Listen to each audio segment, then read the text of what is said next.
Good morning students, how are you all? I hope you all are fine. आज हम class fourth का chapter पढ़ेंगे 14 मुफ्ती मुफ्त। ये गुजराती लोक कथा है, बहुत इंटरेस्टिंग है, आप लोगों को बहुत अच्छी लगेगी।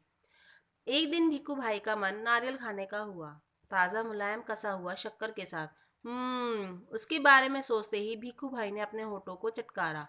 वाह, क्या मीठा मीठा सा स्वाद होगा। नारियल अच्छा लगता है ना खाने में, तो भिक्खू भाई को भी बहुत पसंद था। उन्होंने सोचा आज नारियल खाया जाए, और कसा हुआ शक्कर के साथ। तो उनके मुंह में क्या आ गया? मुंह में पानी आ गया, है ना। कितना बढ़िया स्वाद होता है ना नारियल का, है ना। लेकिन एक छोटी सी समस्या थी, घर में तो एक भी नारियल नहीं था। ओहो, अब मुझे बाजार जाना पड़ेगा। उन्होंने अपनी पत्नी लाभू बेन से कहा। लाभू बेन अपने कंधे उचकाकर बोली, खाना है तो जाना है, एक समस्या और थी। भीखू भाई ने सोचा, पैसे खर्च करने पड़ेंगे। लाभू बहन बोली, हाँ पैसे तो खर्च करने पड़ेंगे। अब तक तो तुम्हें पता लग गया होगा कि भीखू भाई जरा कंजूस थे, है ना। वो क्या, उन्हें क्या चाहिए था? उन्हें चाहिए था कि मुफ्त में ही कहीं से नारियल मिल जाए। वे सीधे खेत में बूढ़े बरगद के नीचे जाकर बैठ गए और सोचने लगे, क्या करूं मैं, क्या करूं मैं। पर अब जब नारियल खाना था तो क्या करना था। मगर नारियल खाने के लिए जी ऐसा ललचाया कि वे जल्दी घर वापस लौटकर लाबू बहन से बोले, अच्छा मैं बाजार तक हो आता हूँ, पता तो चले कि नारियल आजकल कितने में बिक रहे हैं। जूते पहनकर छड़ी उठाकर भीखू भाई निकल पड़े। बाजार में लोग अपने अपने कामों में लगे थे। भीखू भाई ने इधर कुछ देखा, उधर कुछ उठाया और दाम पूछा। देखते देखते वे नारियल वाले के पास पहुंच गए। ए नारियल वाले, नारियल कितने में दोगे? भीखू भाई ने पूछा। नारियल वाले ने कहा, बस 2 रुपए में काका। बस 2 रुपए? भीखू भाई ने आंखें फैलाकर कहा, बहुत ज्यादा है, 1 रुपए में दे दो। नारियल वाले ने कहा, ना जी ना, 2 रुपए सही दाम, ले लो या छोड़ दो। ठीक है ठीक है, भीखू भाई बड़बड़ाए। अच्छा, तो बताओ 1 रुपए में कहाँ मिलेगा? नारियल वाले ने कहा, यहाँ से थोड़ी दूर जो मंडी है वहां शायद मिल जाए। सो भीखू भाई उसी तरफ चल पड़े। चलो देख लेते हैं, वे अपने आप से बोले। टहलने टहलने का एक मौका है और रुपए भर की बचत भी हो जाएगी। खुशी से घुरघुराते भीखू भाई ने छड़ी को जमीन पर थपथपाया। मंडी में कोलाहल फैला होता। कोलाहल क्या होता है? शोर मचा हुआ था मंडी में। मंडी क्या होती है? जहाँ पे बहुत सारी सब्जियां और फल फ्रूट्स वगैरह मिलते हैं, और कम दामों में मिलते हैं। वहाँ पे व्यापारियों की ऊंची ऊंची आवाजें गूंज रही थी। बटाटा आलू, बटाटा आलू, कांदा प्याज, कांदा प्याज। बटाटा क्या होता है? बटाटे को आलू ही कहते हैं, ठीक है, आलू को बटाटा कहते हैं, और प्याज को कांदा भी कहते हैं। गाजर गाजर गाजर, गोभी बंद गोभी, गोभी बंद गोभी।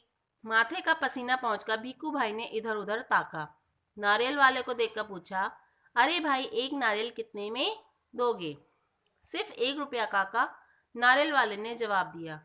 जो चाहे ले जाओ, जल्दी। शू छे भाई, भीखू भाई ने कहा। शू छे का मतलब क्या? गुजराती में शू छे का मतलब होता है क्या। क्या भाई? भीखू भाई ने कहा, यह क्या, मैं इतनी दूर से आया हूँ और तुम पूरा 1 रुपया मांग रहे हो। 50 पैसे काफी हैं, मैं इस नारियल को लेता हूँ, और तुम यह लो, पकड़ो 50 पैसे। नारियल वाले ने झट भीखू भाई के हाथ से नारियल को छीन लिया और बोला, माफ करो काका, 1 रुपया या फिर कुछ भी नहीं। लेकिन भीखू भाई का निराश चेहरा देखकर बोला, बंदरगाह पे चले जाओ, हो सकता है वहां तुम्हें 50 पैसे में मिल जाए। भीखू भाई अपनी छड़ी से टेक लगाकर सोचने लगे, आखिर 50 पैसे तो पूरे 50 पैसे हैं। वैसे भी मेरी टांगों में अभी भी दम है। पैरों को घसीटते हुए भीखू भाई चलने लगे। हर 2 कदम पर रुककर जेब से जेब में से बड़ा सफेद रुमाल निकालकर वे अपना पसीना पोंछते। सागर के किनारे एक नाव वाला बैठा था, उसके सामने 2-4 नारियल पड़े थे। अरे भाई, एक नारियल कितने में दोगे? भीखू भाई ने पूछा। कहा, ये तो काफी अच्छे दिखते हैं काका, यह कोई पूछने वाली बात है, केवल 50 पैसे। नाव वाले ने कहा। 50 पैसे?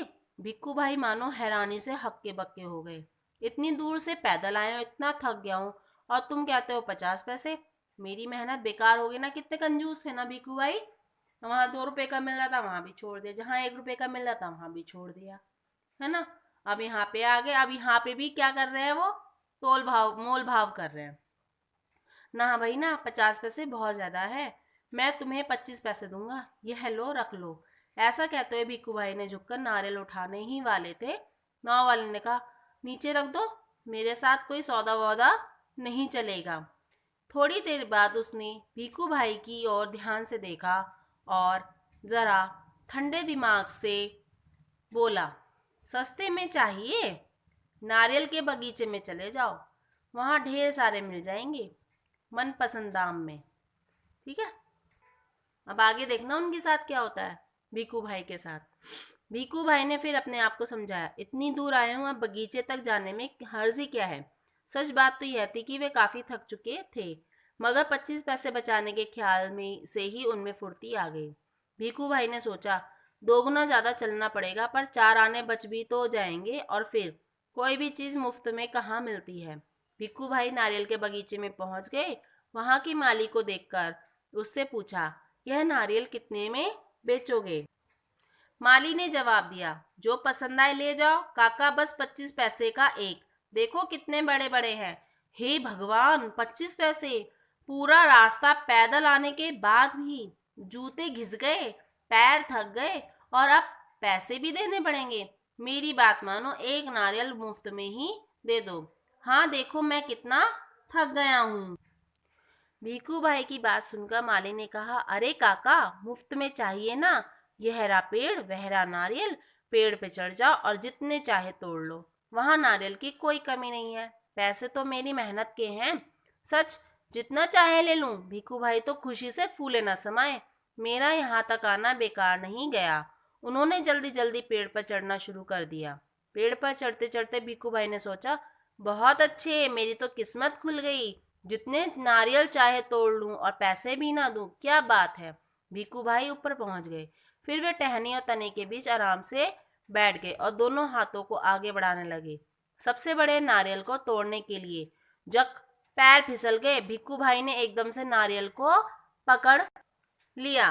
उनके दोनों पैर हवा में झूलते रह गए। ओ माँ, अब मैं क्या करूं? भिक्खू भाई चिल्लाने लगे।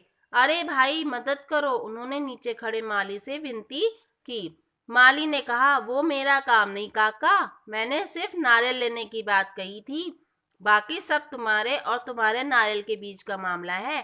पैसे नहीं, खरीदना नहीं, बेचना नहीं और मदद नहीं, सब कुछ मुफ्त। तभी ऊंट पर सवार एक आदमी वहां से गुजरा। ओ भाई, भिक्खू भाई जोर जोर से बुलाने लगे, ओ ऊंट वाले, मेरे पैर वापस पेड़ पर टिका दो ना, बड़ी मेहरबानी होगी। ऊंट वाले ने सोचा, चलो मदद कर देता हूँ, मेरा क्या जाता है। ऊंट की पीठ पर खड़े होकर उसने भिक्खू भाई के पैरों को पकड़ लिया। ठीक उसी समय ऊंट को हरे हरे पत्ते नजर आए। पत्ते खाने के लालच में ऊंट ने गर्दन झुकाई और अपनी जगह से हट गया। बस, वह आदमी ऊंट की पीठ पर से फिसल गया।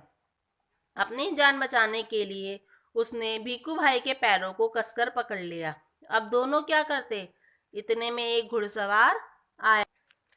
अरे संभाल छो, संभालो मतलब संभाल छो मतलब संभाल लो। पेड़ से लटके दोनों पुकारने लगे, सुनो भाई, कोई बचाओ बचाओ। घुड़सवार को देखकर भिक्खू भाई ने दुहाई दी, ओ मेरे भाई, मुझे पेड़ पर वापस पहुंचा दो। 1 मिनट भी नहीं लगेगा, मैं घोड़े की पीठ पर चढ़कर इनकी मदद कर देता हूँ। यह सोचकर घुड़सवार घोड़े पर उठ खड़ा हुआ। लेकिन कौन कहता है घोड़ा ऊंट से बेहतर है? हरी हरी घास दिखाई देने पर तो दोनों एक जैसे ही हैं। घास के चक्कर में घोड़ा जरा आगे बढ़ा और छोड़ चढ़ा अपने मालिक को ऊंट वालों के पैरों में लटकते हुए। 1 2 और अब तीनों के तीनों झूलते रहे नारियल के पेड़ से। काका काका, कस के पकड़े रहना। हाँ, घुड़सवार ने पसीना पसीना होते हुए कहा, जब तक कोई बचाने वाला ना आए कहीं छोड़ न देना, मैं आपको 100 रुपए दूंगा। काका काका, अब ऊंट वाले की बारी थी। मैं आपको 200 रुपए दूंगा, लेकिन नारियल को छोड़ना नहीं। 100 और 200, बाप रे बाप, 300 रुपए। भिक्खू भाई का सिर चकरा गया। इतना इतना सारा पैसा! खुशी से उन्होंने अपनी दोनों बाहों को फैलाया और नारियल गया हाथ से छूट। धड़ाम से तीनों जमीन पे गिरे। घुड़सवार, ऊंट वाला और भिक्खू भाई। भिक्खू भाई अपने आप को संभाल ही रहे थे कि एक बहुत बड़ा नारियल उनके सिर पर आ फूटा। बिल्कुल मुफ्त। तो कैसी लगी आपको स्टोरी? मजा आया ना पढ़ के? कैसे भीकू भाई ने एक नारियल के चक्कर में अपनी टांगे तोड़वा ली, अपना सिर फुड़वा लिया, है ना? तो आई होप आपको पसंद आई होगी स्टोरी। इसको आप रीड करना and stay home, stay safe. Okay, bye.